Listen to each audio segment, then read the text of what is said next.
The trade station orbited peacefully above the neutral moon of Kepler 442c, its massive rings spinning slowly against the star-filled void. Inside, thousands of beings from dozens of species went about their daily business. The Galactic Council had built this place as a symbol of unity, where all civilized races could meet, trade, and resolve disputes without bloodshed. Captain Sarah Shun walked through the central marketplace, her 6-year-old daughter Emma skipping beside her. They had arrived on the human transport vessel New Horizon just 3 hours ago. Sarah was here for the quarterly trade negotiations, representing Earth's growing merchant fleet. Emma had begged to come along, and Sarah couldn't say no to those bright blue eyes. "Mama, look at all the pretty lights." Emma pointed at a Zephyrian crystal merchant's stall, where rainbow-colored gems floated in midair, casting dancing shadows on the walls. Sarah smiled. "Stay close, sweetheart. Don't wander off." The station was incredibly diverse. Tall, graceful Altarians glided past on their 4 legs, their translucent skin shimmering. Short, stocky Gorniks haggled loudly with clicking sounds. The snake-like Thessians slithered between stalls, their scales changing colors with their moods. Near the food court, Emma stopped suddenly. A small, furry creature about the size of a cat had escaped from a pet vendor's cage. The little thing was clearly scared, chittering as it ran in circles. "Oh no, it's lost," Emma said, her heart immediately going out to the frightened animal. Without thinking, she ran toward the creature. Sarah was examining some rare earth minerals at a nearby stall and didn't notice right away. Emma knelt down, making soft sounds to calm the little animal. "Here, little guy. Don't be scared," she whispered. Slowly reaching out her hand, the creature stopped running and looked at her with large, dark eyes.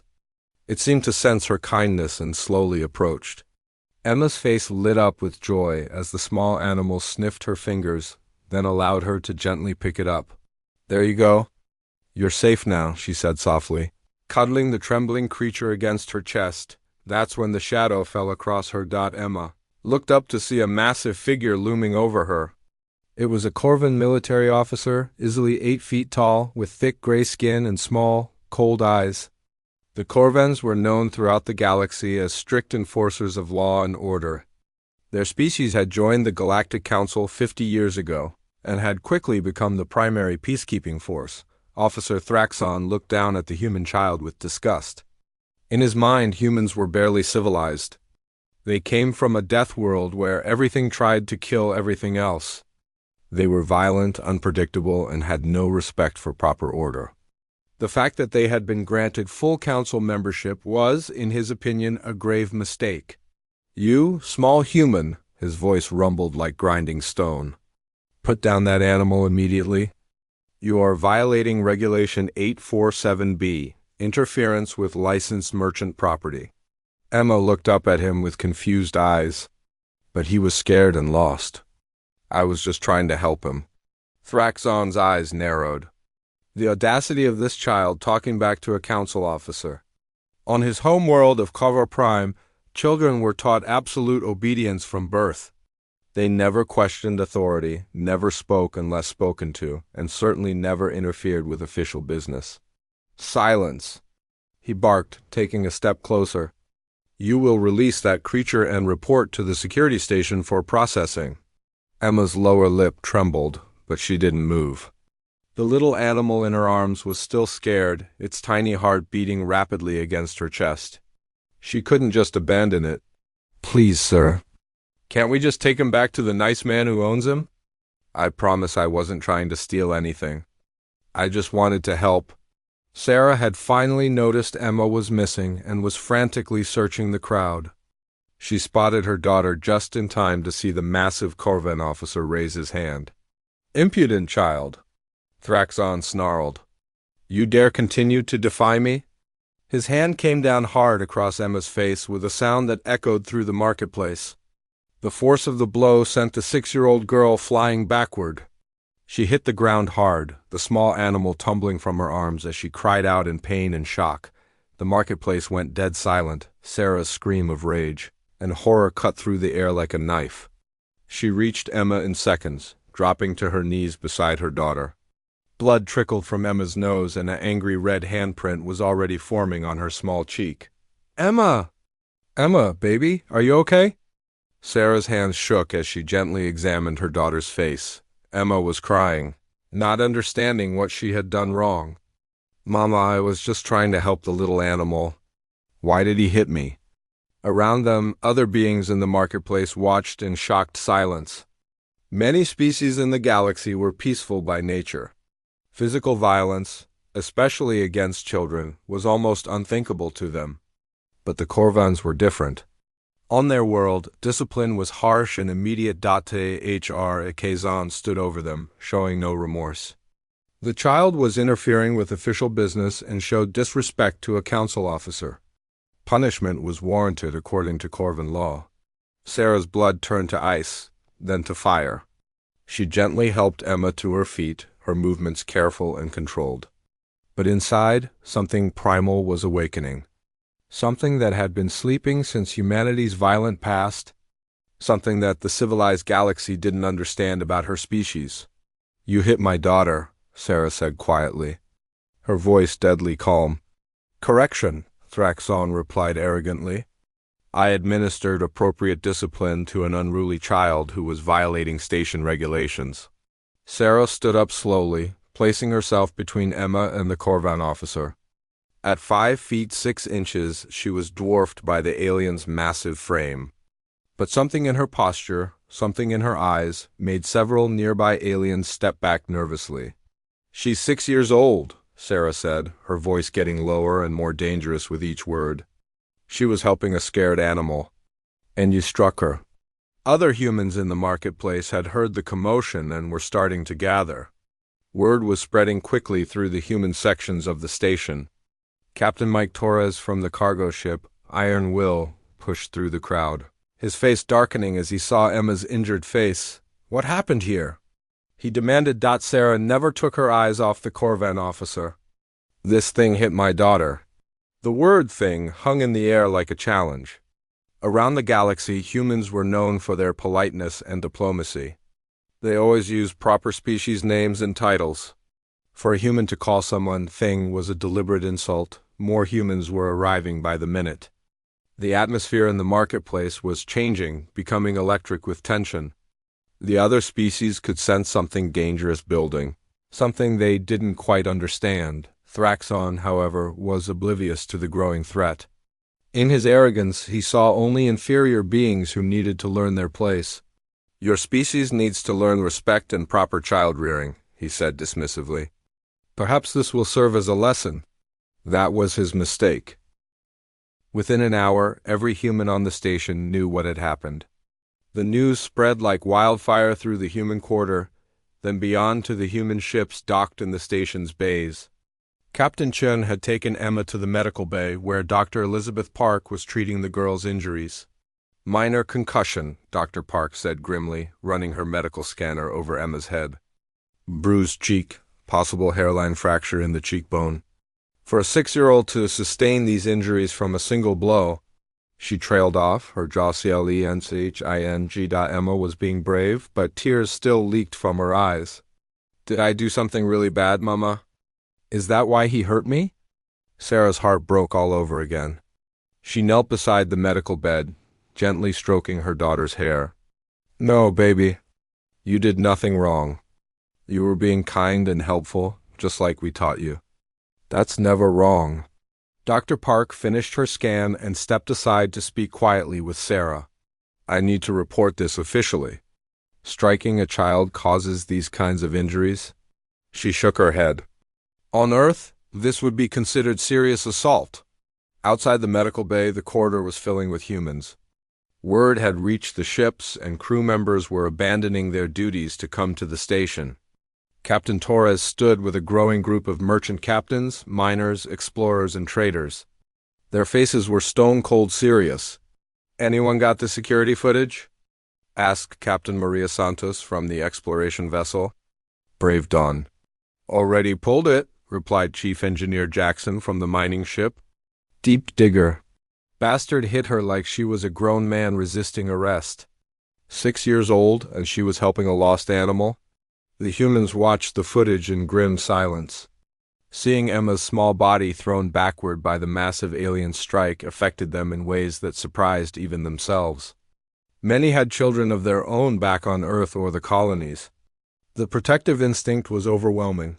"What's the Corvin's name?" Captain Torres asked. "Officer Thraxon, attached to Station Security Division 7. And where is he now?" "Still on duty?" Acting like nothing happened. The silence that followed was heavy with unspoken thoughts. These weren't soldiers or warriors gathered in the corridor. They were merchants, explorers, miners, and scientists. But they were all human, and they all understood what they had just witnessed. Captain Chun emerged from the medical bay, her face pale but determined. The gathered humans turned to her with questioning eyes. "How is she?" Captain Santos asked softly. "She heal," Sarah replied. "But she keeps asking what she did wrong. She doesn't understand why someone would hurt her for trying to help." The simple innocence of the statement hit the assembled humans like a physical blow. Several had to look away, their hands clenching into fists. "What do you want us to do, Sarah?" Captain Torres asked quietly. Sarah looked around at the faces surrounding her. She saw anger there, but also something else. Something that reminded her of the old stories her grandfather used to tell about Earth's past, about times when communities came together to protect their own. "I want justice," she said simply. "My daughter was assaulted by a council officer for the crime of showing kindness. If this is acceptable to them, then they need to understand what kind of species they're dealing with."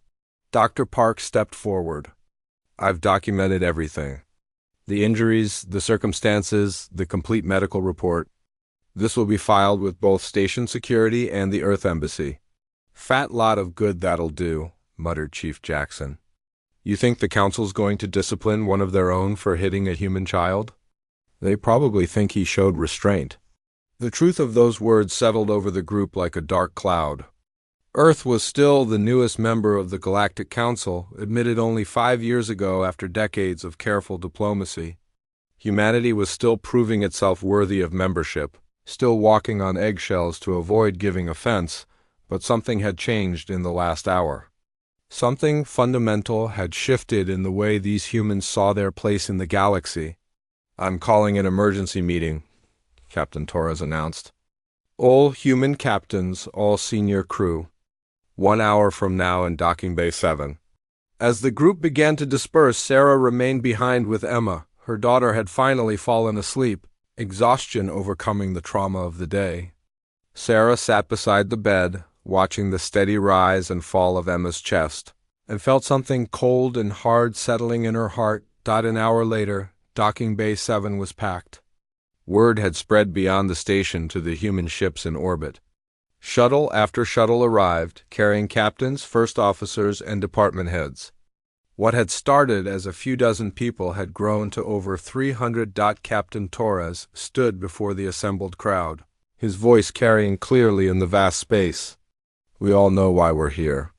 A 6-year-old human girl was violently assaulted by a Corvin officer for the crime of showing kindness to a frightened animal. The officer shows no remorse and faces no consequences. Murmurs of anger rippled through the crowd. Now we could file protests. We could demand investigations. We could write strongly worded letters to our representatives on Earth and hope they forward them to the Council. His voice grew harder. Or we can make a statement that the galaxy will never forget. Captain Santos stepped forward. "What kind of statement, Mike?" Torres looked around the bay at the sea of human faces. "The kind that reminds everyone what happens when you threaten our children. The kind that shows them exactly what species of predators they've invited into their peaceful little club." The bay fell silent except for the hum of the station's life support systems. Everyone understood what was being suggested, even if the words hadn't been spoken directly. Chief Jackson raised his hand. "You're talking about taking action outside official channels." "I'm talking about protecting our own when the official channels fail us," Torres replied. "I'm talking about showing the galaxy that there are lines you don't cross with humans." Dr. Park's voice cut through the tension. "Emma asked me why that officer hurt her. She genuinely couldn't understand why someone would cause pain to someone who was trying to help. That innocence, that instinct to help others even when it puts you at risk, that's what makes us human. She paused, looking around the bay. But there's another side to being human. Another instinct that's just as strong. And that's what happens when someone threatens our children. The murmurs grew louder, more purposeful. Humans were beginning to nod, to look at each other with understanding. The peaceful traders and explorers were remembering older instincts, older truths about their species. Captain Chun appeared at the edge of the crowd. She had left Emma in the care of the medical staff and come to hear what was being discussed. As she walked through the gathered humans, they parted respectfully, their faces showing both sympathy and determination. She reached the center of the bay and looked around at her fellow humans. When she spoke, her voice was quiet, but it carried to every corner of the space. "They think we're soft," she said. "They think because we smile and trade and follow their rules that we've forgotten what we are. They think because we left our violence behind on Earth that we don't remember how to use it." She paused, her eyes finding Torres, then Santos, then Jackson, and finally settling on the crowd as a whole. "Let's remind them." The plan came together with frightening efficiency. Within 6 hours of the assault, every human vessel in the system had received encrypted communications.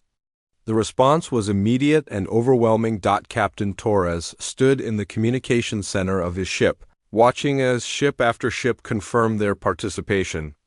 The Iron Will, Brave Dawn, Deep Digger, New Horizon, Star Chaser, Free Spirit, the list kept growing. Mining ships, exploration vessels, cargo haulers, even the small courier craft were joining in. "Final count?" he asked his communications officer. 47 vessels confirmed, Captain. Everything from single-person scouts to the heavy freighter Big Bertha, total complement of nearly 8,000 humans. Torres nodded grimly. "And the non-humans on our ships?" "All been offered temporary transfer to other vessels or shore leave on the station. Most are taking it. The few who want to stay?" The officer shrugged. "They understand what's happening and why." Back on the station, Officer Thraxon was filing his daily report, completely unaware of the storm building around him. To his mind, the incident with the human child was minor and properly handled. He had maintained order and upheld regulations. The fact that some humans seemed upset was merely evidence of their emotional instability. Station Commander Veltoth, a dignified Altarian, was reviewing the day's security reports when her assistant rushed in. "Commander, we have a situation developing." "What kind of situation?" Veltoth asked, her translucent skin shifting to a concerned purple hue. "The humans, ma'am. They're mobilizing." Veltoth pulled up the station's external sensors. What she saw made her skin flash from purple to deep red in alarm. Human ships were moving into formation around the station. Not threatening positions, but definitely organized, purposeful. "Get me a communication channel to the human fleet," she ordered. "We've tried, ma'am. They're not responding to official channels." On the Iron Will, Captain Torres received the station's communication request and ignored it. He was busy coordinating with the other human captains. The plan was elegant in its simplicity and devastating in its implications.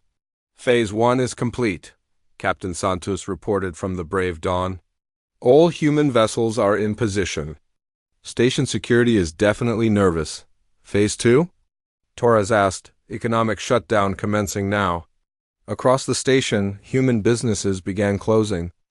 Shops sealed their doors, restaurants stopped serving, trade negotiations were abruptly terminated. Human workers in essential services, maintenance, cargo handling, life support suddenly remembered urgent repairs that needed immediate attention. The effect was immediate and dramatic. The station's economy was more dependent on human activity than anyone had realized. Supply chains that had run smoothly for years ground to a halt. Critical repairs that were scheduled for the next shift were indefinitely postponed. Commander Veltoth watched her command center fill with reports of systems failures, canceled contracts and abandoned workstations. In less than 3 hours, the smooth operation of her station had become a chaotic struggle. "What do they want?" she asked her security chief. "Unknown, ma'am. They're not making any demands or communications. They're just stopping." Meanwhile, in the medical bay, Emma was awake and asking for her mother. The young girl's face was heavily bruised now, the purple and black markings standing out starkly against her pale skin.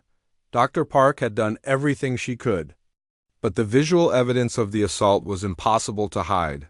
Sarah sat with her daughter, reading her a story from her tablet when Captain Torres and several other human leaders arrived. Emma looked up at the newcomers with curious eyes. "Hi," she said softly, her voice still a little slurred from the pain medication. "Are you here to see the doctor too?" Torres knelt down beside her bed, his expression gentle despite the anger burning in his eyes. "No, sweetheart. We're here to see you. How are you feeling?"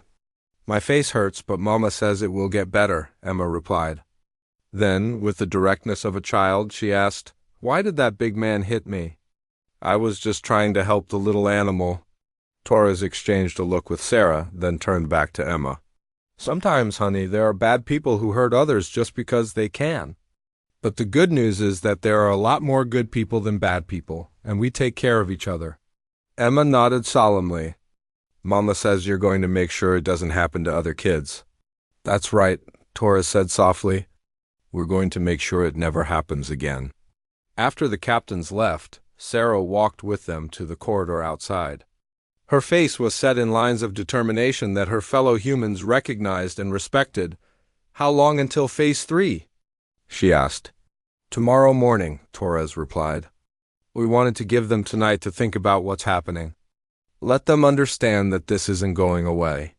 Captain Santos added, "The station commander has been trying to reach Earth Command for the last 4 hours. She's desperate for someone to explain what's going on." "Good," Sarah said coldly. "Let her sweat." That night, Officer Thraxon finally began to understand that something unusual was happening. His attempts to order food from the human-run restaurants met with closed doors.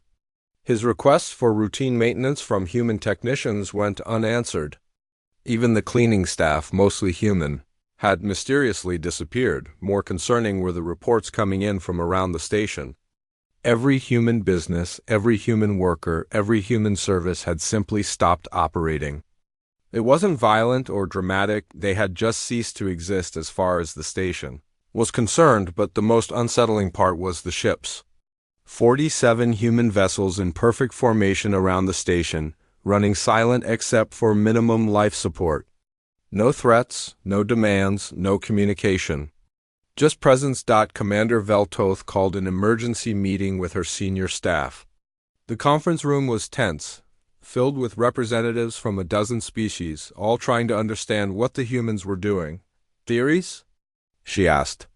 "Economic warfare," suggested her Theshan trade advisor.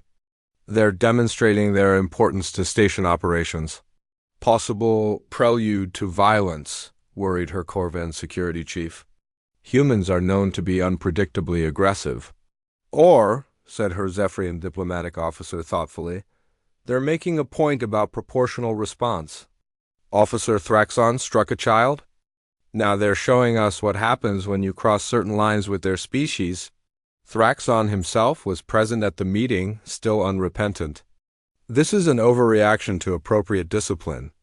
These humans need to learn their place in the galactic order." The Zephyrian diplomat's crystalline skin flashed warning colors. "Perhaps, officer, it's the rest of us who need to learn about human nature." As the meeting continued into the night, human ships maintained their silent vigil around the station. Inside those ships, 8,000 humans prepared for the next phase of their response. They cleaned weapons that hadn't been fired in years. They reviewed tactical manuals that were supposed to be obsolete. They remembered lessons their species had learned in the violent crucible of their homeworld.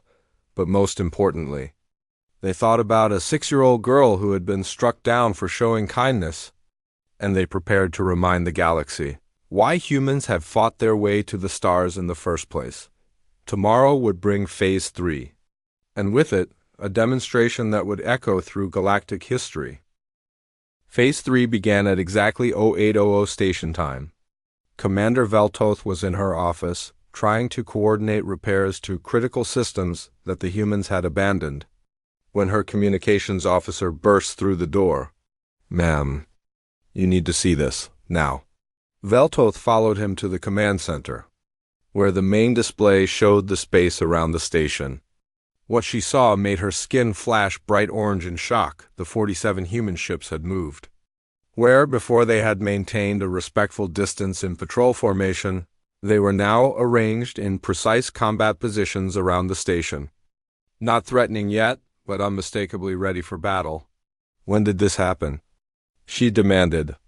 12 minutes ago, ma'am." They moved simultaneously, like they'd been planning it for weeks.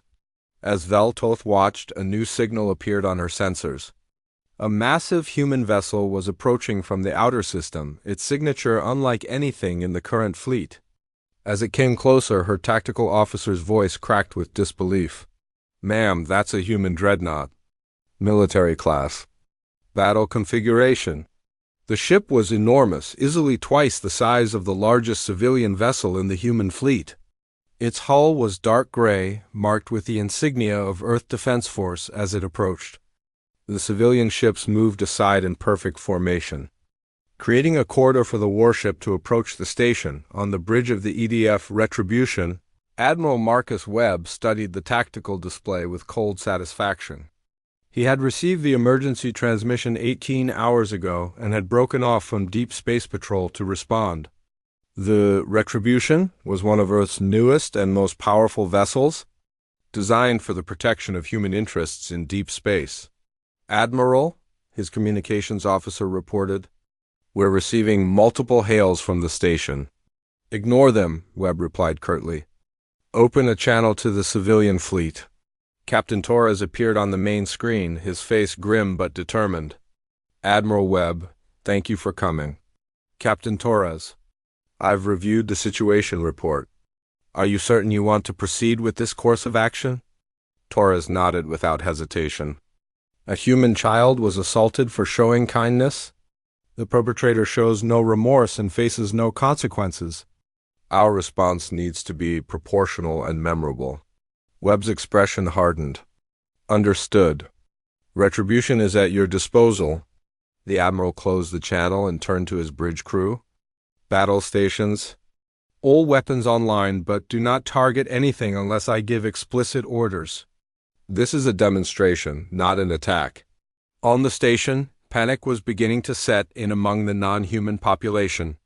The sight of a human military vessel had shattered any illusions that this was simply an economic protest. Word spread quickly through the civilian areas. The humans weren't just upset, they were preparing for war. "Commander." Veltoth finally managed to establish communication with the human fleet. Captain Torres appeared on her screen, his face stone-cold professional. "Captain Torres, what is the meaning of this military display?" Veltoth demanded, her skin cycling rapidly through stress colors. "Commander," Torres replied calmly, "we are conducting a peaceful demonstration of concern regarding the assault on one of our children by your security personnel." "Peaceful?" Veltoth's voice cracked. "You have 48 ships in battle formation around my station, including a military dreadnought. All weapons are powered down," Torres said truthfully.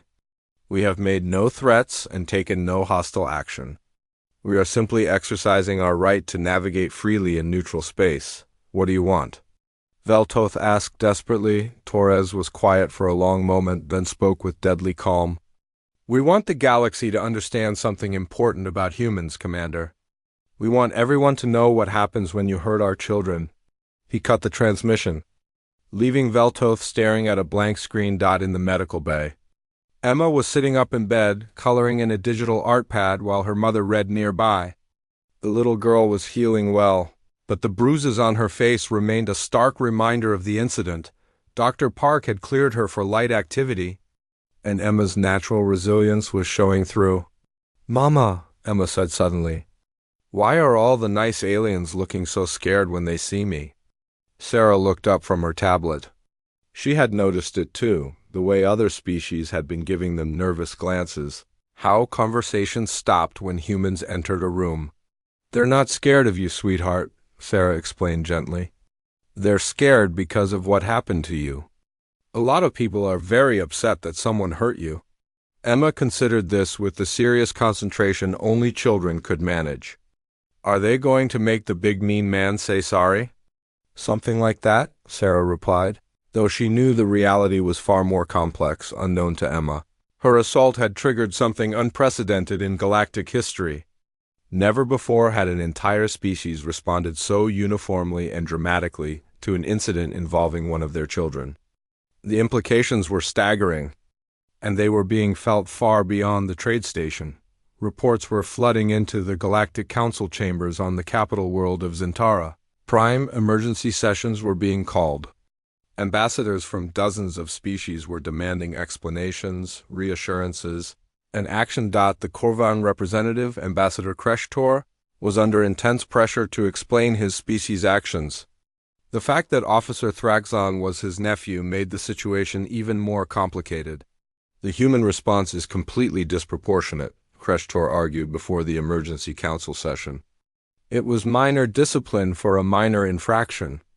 Their military deployment borders on an act of war."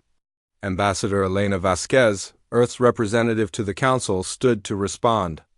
She was an elderly woman with iron-gray hair and the kind of presence that commanded attention even in a room full of alien dignitaries. "Honorable colleagues," she began, her voice carrying clearly through the translation devices, "I want you all to understand something fundamental about my species. We do not consider the violent assault of a 6-year-old child to be a minor infraction. We consider it to be one of the most serious crimes possible." She activated a holographic display showing the medical scans of Emma's injuries. The visual evidence was damning, the extent of damage that could be inflicted on a small child by a single blow from a Korvan. "This is what your officer's minor discipline did to a human child whose only crime was trying to help a frightened animal," Vasquez continued. "If you consider this acceptable, then you need to understand what kind of species you are dealing with." The chamber fell silent as representatives studied the medical data. Even species that had little experience with children could understand the implications of such injuries. Ambassador Vasquez continued, her voice growing colder. "Humans have spent centuries learning to control our violent instincts. We have built a civilization based on cooperation and peaceful conflict resolution. But make no mistake, those instincts still exist, and they are strongest when our children are threatened." She paused, looking around the chamber at the assembled representatives. "The fleet currently surrounding Trade Station Kepler 442c represents less than 1% of human military capability. They are merchants, explorers, and traders who have never fired a shot in anger. Yet they were willing to risk everything to defend one child. I suggest you consider very carefully what the other 99% might do if this escalates further." The threat was subtle but unmistakable. Earth had been careful to hide the true extent of its military capabilities when joining the Council. The other species knew humans were from a dangerous world, but they had assumed that joining galactic civilization had tamed them. They were about to learn how wrong that assumption was. The breaking point came 72 hours after Emma's assault. Admiral Webb had maintained his position around the station, his mere presence sending shockwaves throughout the galaxy. Trade routes were being rerouted to avoid the area. Ships from nervous species were requesting military escorts. The galactic economy was beginning to feel the strain. On the station, the atmosphere had become increasingly tense. Non-human civilians were leaving as quickly as transport could be arranged. Many alien merchants had closed their shops rather than deal with the uncertainty. The once bustling marketplace where Emma had been struck was now nearly empty. Officer Thraxon remained defiant. Despite pressure from his superiors, despite the growing crisis surrounding his actions, he refused to show any remorse. In his mind, he had done nothing wrong, and the human reaction only proved how unfit they were for civilized society. Commander Veltoth was reaching the breaking point.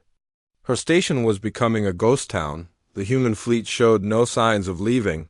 and the Galactic Council was breathing down her neck for a resolution. "We need to end this," she told her senior staff. "Whatever it takes." Her Corvan security chief disagreed. "We cannot show weakness by giving in to human intimidation. It sets a dangerous precedent." "The precedent has already been set," Veltoth replied sharply. "The precedent is what happens when you assault a human child. Look around you, half my station is empty, trade is at a standstill, and there's a human dreadnought sitting outside my window." I'd say the humans have made their point quite effectively. Dr. Park had been monitoring the situation from the medical bay, where Emma continued her recovery. The little girl was doing well physically, but the psychological impact was harder to measure. She had nightmares about the large alien hitting her, and she flinched whenever she saw security personnel, regardless of species. "The real tragedy," Dr. Park confided to Sarah, "is what this has done to her trust. Emma used to approach everyone with open curiosity and kindness. Now she's learned that kindness can be met with violence." Sarah watched her daughter sleep, noting how even in rest, Emma's small hand clutched the stuffed animal that Captain Torres had brought her, a replacement for the scared creature she had been trying to help when she was struck. "Maybe that's a lesson she needed to learn eventually," Sarah said quietly. "But she shouldn't have had to learn it at 6 years old. And she shouldn't have learned it like this." The situation reached critical mass when Ambassador Vasquez received authorization for Phase 4 of the human response. She stood before the Galactic Council once more, but this time her message was different. "Honorable colleagues," she began, "I have received a communication from Earth Command. As of this moment, all human vessels in Council space have been placed under military authority. All human trade agreements are suspended pending a satisfactory resolution to this incident. All human diplomatic missions except this one are being recalled." The chamber erupted in shocked voices and alarmed translations. Ambassador Kreshtor shot to his feet. "This is economic warfare," he protested. "You cannot hold the galaxy hostage over a minor disciplinary action." Vasquez turned to face the Corvan ambassador directly. "Ambassador Kreshtor, I want you to watch something." She activated her personal communicator and connected to the medical bay on Trade Station. Kepler 442c, the holographic image of Emma appeared in the center of the council chamber.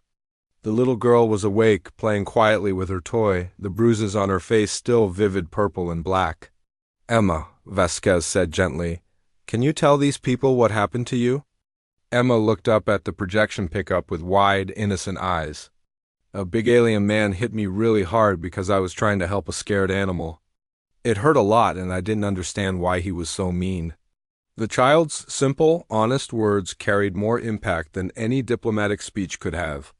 Several representatives visibly recoiled at the sight of her injuries. Vasquez ended the connection and turned back to the assembly. "That is what we are talking about. Not a disciplinary action or a minor incident. We are talking about the brutal assault of a 6-year-old child whose only crime was showing compassion." She paused, letting her words sink in. "Humans have tried to be good galactic citizens. We have followed your rules, respected your customs, and sought peaceful solutions to conflicts. But there are lines that cannot be crossed, and harming our children is the brightest of those lines." The chamber was dead silent as she continued. "Earth Command has authorized me to inform this council that human participation in galactic civilization is conditional upon basic protections for our people, especially our children. If the galaxy considers the assault of human children to be acceptable, then perhaps humans and the galaxy are not compatible." The threat was clear and terrifying. Humanity represented 20% of galactic trade, 15% of exploration resources, and growing military strength. Their withdrawal would destabilize the entire galactic economy and leave vast regions of space undefended, but more than that, it would represent a fundamental failure of the Galactic Council's mission of unity and cooperation. Ambassador Zenthvar of the Peaceful Altarians requested permission to speak. "Ambassador Vasquez, what would constitute a satisfactory resolution to this matter?" Vasquez had been waiting for this question. First, Officer Thraxon must be removed from duty and face appropriate consequences for his actions. Second, the Corvan government must formally apologize to Emma Chun and her family.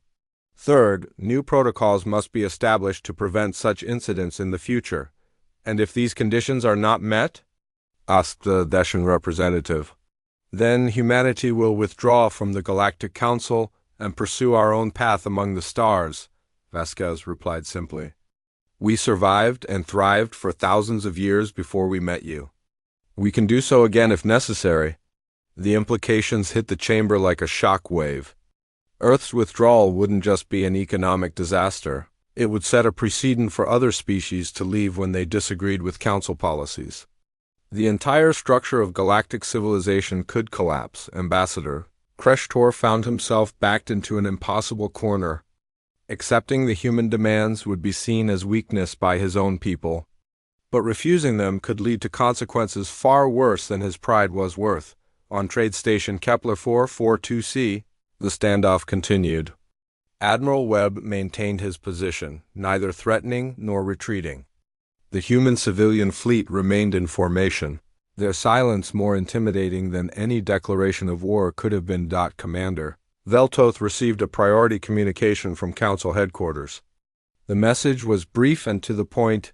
Resolve this immediately, whatever the cost. She knew what that meant.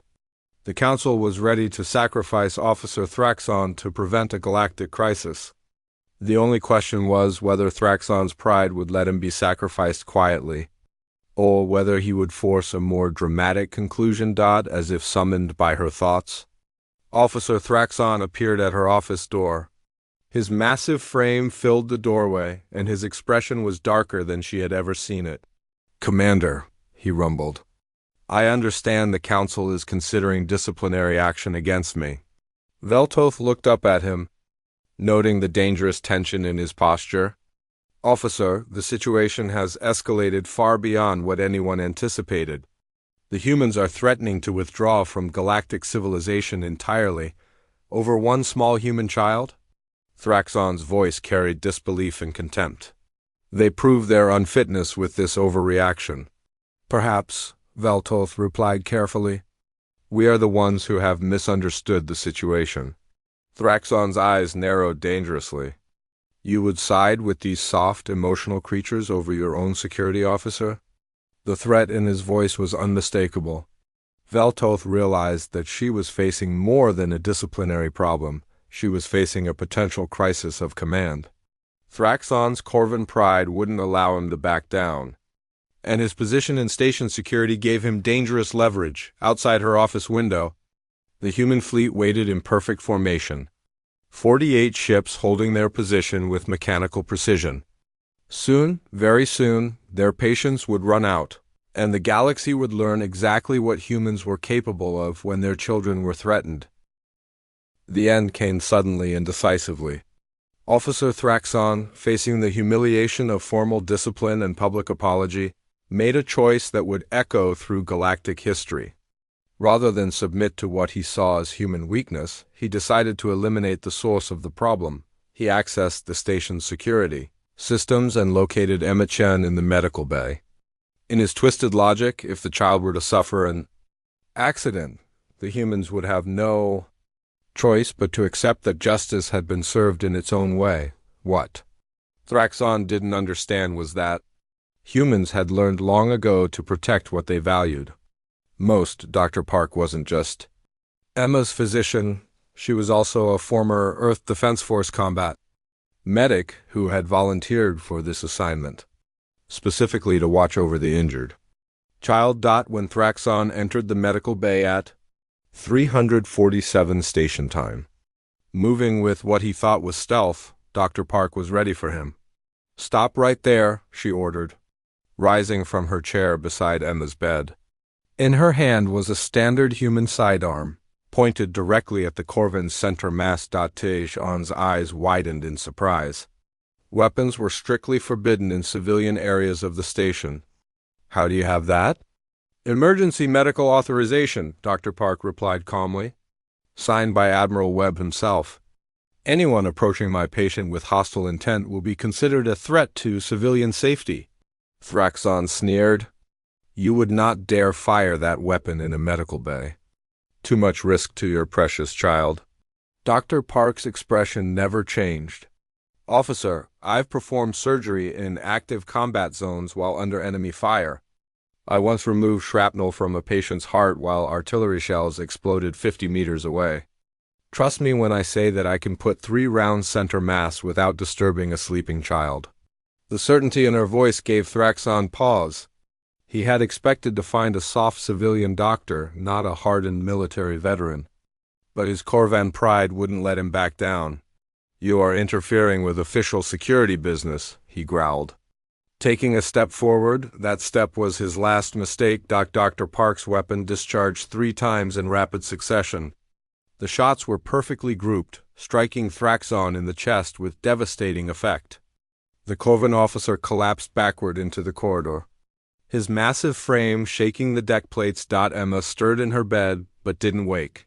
Dr. Park checked her patient first, ensuring the child was unharmed, then triggered the medical bay's emergency alert. Within minutes, the medical bay was filled with security personnel, medics, and station command staff.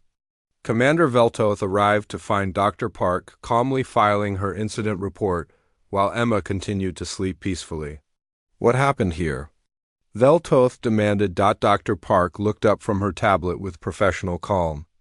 Officer Thraxon entered my medical bay at 0347 hours with clear hostile intent toward my patient. I exercised my right to defend a civilian under my care. He's alive but critically wounded. The implications hit Veltoth immediately. A human medical officer had shot a Corvan security officer to protect a human child. The incident that was supposed to be resolved quietly had just exploded into a potential act of war. News of the shooting spread through the human fleet within minutes. Admiral Webb called an emergency meeting of all human captains. The mood in the docking bay was electric with barely controlled rage. He tried to finish what he started, Captain Torres said grimly. If Dr. Park hadn't been there, But she was there, Admiral Webb replied. And she did exactly what needed to be done. The question now is how we respond to this escalation. Captain Santos raised her hand. With respect, Admiral, there's only one way to respond to someone trying to murder a human child. We make them understand that such actions have consequences. Murmurs of agreement rippled through the assembled captains. These weren't military officers looking for a fight. They were civilians who had been pushed beyond their breaking point. Admiral Webb made his decision. All ships, battle stations. Target the station's defensive systems, but do not fire without my direct authorization. We're going to have a conversation with Commander Veltoth about protecting human civilians. On the station, alarms began blaring as the human ships powered up their weapons. The civilian population that remained fled to the emergency shelters. Commander Veltoth found herself facing an impossible situation. A human fleet ready for battle and a Corvan security force that was talking about defending their honor. The communication from Admiral Webb was brief and chilling. Commander, one of your officers just attempted to murder a human child under medical care. That child is now under the direct protection of the Earth Defense Force. Any further attempts to harm her or any human civilian will be met with overwhelming force. Veltoth's response was barely a whisper. Admiral, please. We're trying to resolve this peacefully. The time for peaceful resolution ended when your officer tried to murder a 6-year-old girl, Webb replied. You have 1 hour to turn over complete control of station, security to human forces, and surrender all Corvan personnel for detention. Fail to comply, and we will take those actions ourselves. The hour that followed was the longest in the station's history. Emergency communications flew between the station, the Galactic Council, and various military commands. The threat of open warfare between humans and Corvans sent shockwaves throughout civilized space. In the end, it was Ambassador Kreshtor who broke the deadlock. Faced with the complete destruction of Corvan reputation and possible human retaliation against Corvan worlds, he authorized the immediate surrender of all Corvan personnel on the station. Commander, Veltoth watched in stunned silence as human security teams took control of her station with military efficiency. The transition was bloodless but absolute. Within 2 hours, every critical system was under human oversight. Emma woke up to find her mother sitting beside her bed, tears of relief streaming down Sarah's face. "Mama, why are you crying?" Emma asked with a child's innocent concern. "Happy tears, sweetheart," Sarah replied, gently stroking her daughter's hair. "I'm crying because you're safe and you're going to stay safe." Dr. Park approached the bed with a warm smile. "How's our patient feeling today?" Emma considered the question seriously. "My face doesn't hurt as much. And the nice lady doctor said she made sure the mean man can't hurt anyone else." The simple statement carried more weight than Emma could possibly understand. Word of the incident had spread throughout the galaxy, carried by the fastest communication networks available. The story of a human child assaulted for showing kindness, and the devastating response that followed, became the most discussed event in recent galactic history. Species that had dismissed humans as soft and emotional suddenly viewed them with new respect and caution. The image of 48 human ships surrounding a station to protect one injured child challenged every assumption about human nature. More importantly, it established a precedent that would shape human-alien relations for generations to come.